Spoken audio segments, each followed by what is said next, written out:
Yes. Periodic table जैसे शुरू करते हैं तो पीरियोडिक टेबल के बारे में नॉर्मली इसे पीरियड रो एंड ग्रुप के रूप में कॉलम के रूप में दो खंडों में बांटा गया है। एक रो होता है, दूसरा क्या होता है, कॉलम होते हैं। तो रो के बाद जो ग्रुप होते हैं उसे 1 से लेके 18 तक के बांटा गया है। 1 से लेके 18 तक के। ये आप मेडलिफ के पीरियोडिक टेबल के बारे में पढ़ रहे हैं। फिर इसमें ब्लॉक्स जब आते हैं तो ब्लॉक्स क्या होते हैं, एस, पी, डी और एफ ब्लॉक में इसे बांटा गया है। ग्रुप्स जो होते हैं 1 से जो 18 तक के दिया गया है, ये अलग अलग होते हैं। आगे चलकर के हाइड्रोजन के बारे में अलग ही एक चैप्टर के रूप में पढ़ाई होगी। तो एक एक ग्रुप के बारे में आपका 11-12 तक आते आते पढ़ाई शुरू हो जाती है। तो सबसे पहले क्या, अल्कली मेटेरियल होते हैं, ठीक है। फिर क्या होता है, अल्कलाइन। उसके बाद क्या है, हैलोजन ग्रुप होते हैं। और सबसे लास्ट में देखिएगा तो नोबेल गैस होते हैं। एसपीडीएफ के हिसाब से जब इसे बांटा जाता है तो एसपी ऐसे भी जब पीरियोडिक टेबल में देखेंगे तो शुरू में मेटेलिक ऑब्जेक्ट होगा, बीच में मेटलॉइड होगा, उसके बाद नॉन मेटल होता है जिसे गैस होगा।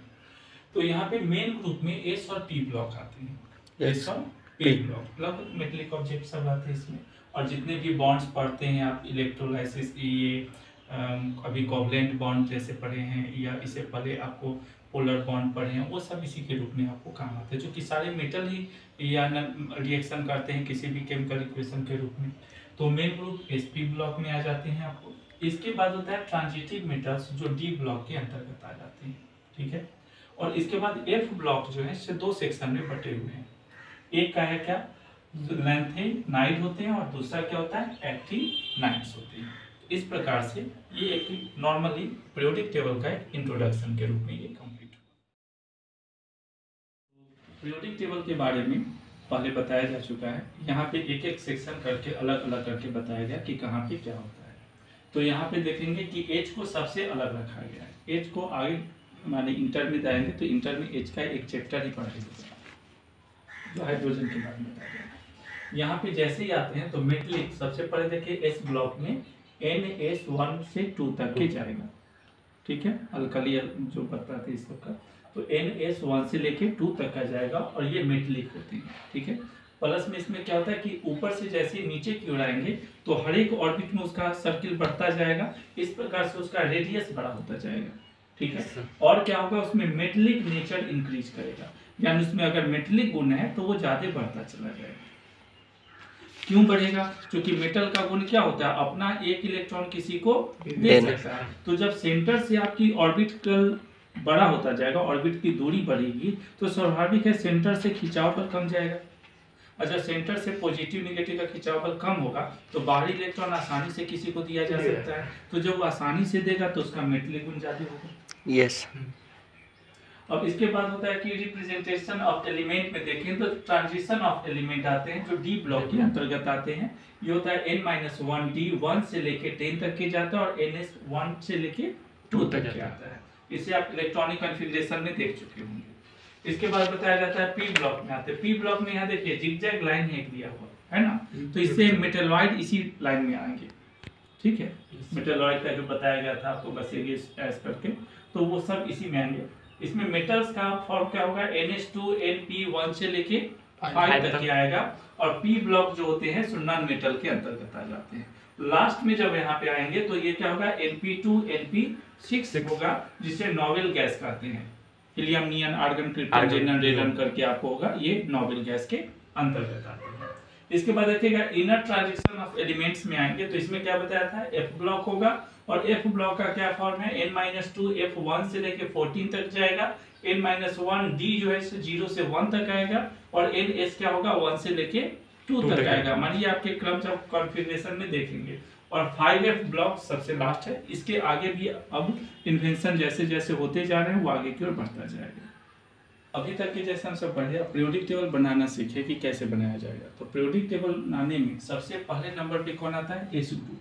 तो एस की अगर हम पीछे पढ़े हैं तो क्या पढ़े थे, एस, पी, डी और एफ। तो एस की कितना होता है 2, पी का कितना होगा तो 6, डी का कितना होगा 10 और एफ का कितना होगा 40। तो एस का कितना होगा कॉलम, ऊपर से अगर देखते जाइएगा तो ये पीरियड के रूप में बांटा हुआ है। अगर ऐसे देखें इधर से तो ये क्या है, पीरियड वाइज बांटा हुआ है, ठीक है। और ऊपर से देखें तो ये क्या है, कॉलम वाइज बटा हुआ है, उसे ग्रुप कहा जाता है। मानिए ये क्या है, एस ग्रुप के रूप में है, ये क्या है तो एस ग्रुप है, इसमें आएंगे तो क्या हो जाएगा, ये डी ग्रुप है, ये क्या है डी ग्रुप है, और ये क्या है पी ग्रुप है, इसे क्या कहेंगे पी ग्रुप, और नीचे आएंगे तो क्या हो जाएगा एफ ग्रुप। तो अब ध्यान देंगे तो एस ग्रुप में कितना होता है 2, तो यहाँ देखिए ऊपर से नीचे की ओर कितने हैं 2 कॉलम बने हुए हैं, और पीरियड क्रम देखें तो 1 से लेकर के 7 तक है, 1 2 3 4 5 और 6 और 7 7 ग्रुप में है। उसके बाद एस के बाद जो है सो डी ग्रुप आता है, पी ग्रुप लास्ट में आएगा। तो डी ग्रुप में कितना बताया गया, कितने कॉलम होने चाहिए 10। तो यहाँ देखिए 1 2 3 4 5 6 7 8 9 10 और 2 ये, तो टोटल कितने हो गए 12 तक के कॉलम आपके बन चुके हैं। इसके बाद अगले स्टेप में आएंगे तो क्या आता है पी ग्रुप का।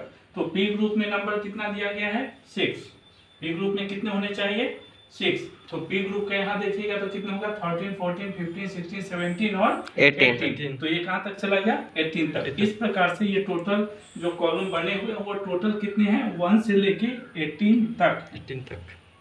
इसके बाद आता है एफ ग्रुप। तो एफ ग्रुप में कितने होते हैं 14। तो 14 में यहाँ देखिएगा कि 2 जगह पे यहाँ पे स्टार लगा हुआ है, ठीक है, क्योंकि उसके क्रम नीचे आ गए हैं एफ ग्रुप के, इसलिए यहाँ दोनों के क्रम से पहले आपको बताया गया है कि इसके एफ फॉर्म कैसे काम करते हैं।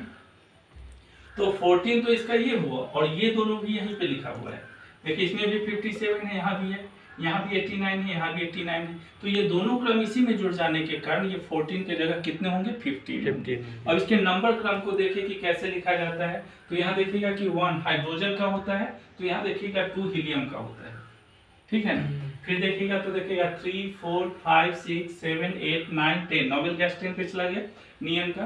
फिर 11 12, फिर देखिए यहाँ पे 13 14 15 16 17 18 19 20 so on, ऐसे ही चलते जाएगा आपका। सबसे पहले जैसे 55 56 और जैसे 57 पे आइएगा तो सीधे 57 पे आपको एफ ब्लॉक में आ जाना है, ठीक है। यही गलती होगी नंबर में। तो 57 से फिर क्या होगा 57 58 ऐसे करते जाएंगे तो 71 तक आएगा, और 71 आने के बाद फिर यहाँ देखिएगा 72 से फिर आगे लिखना है। तो 72 73 ऐसे ही 86 चला गया, फिर यहाँ देखिए 87 88 और फिर 89 पे आएंगे, 89 फिर एफई ब्लॉक में चला गया 89, और 89 90 91 करते हुए ये 103 तक चला जाएगा। तो पीरियोडिक टेबल मेडलिक पे बना हुआ है, तो 101 का नाम मेडलिक पे ही दिया गया है। उसके बाद जैसे ही 89 के आगे यहाँ देखो 103 पे गए, तो इसके बाद क्या हो गया 104, और 104 5 6 ऐसे करते हुए 118 पे ये पूरा कंप्लीट हो जाएगा। तो अच्छे से यहाँ तक ये समझ में आया होगा। अब हर एक के ऑर्बिट के नंबर के हिसाब से इलेक्ट्रॉनिक कॉन्फ़िगरेशन का फॉर्म दिया हुआ है आपको, जिसमें आप डालेंगे तो उसका बैलेंसिंग के भी बारे में आपको पता चल जाएगा कि किसमें कितनी संयोजकता होगी। जैसे अगर इसके क्रम को देखते जाइएगा तो हर एक का क्रम है, जैसे इसमें 1 है तो इसकी बाहरी कक्षा में 1 इलेक्ट्रॉन होंगे, इसमें 2 है तो उसकी बाहरी कक्षा में 2 इलेक्ट्रॉन होंगे। तो इसी क्रम से आपको एक का जान रहे हैं तो उसी के क्रम में नीचे की ओर आइए, हर एक की बाहरी कक्षा में कुछ इलेक्ट्रॉन 1 ही होंगे। तो क्लियर हो गया। इस प्रकार से इसी क्रम से आप बाकी के बारे में भी अच्छे से जान सकते हैं।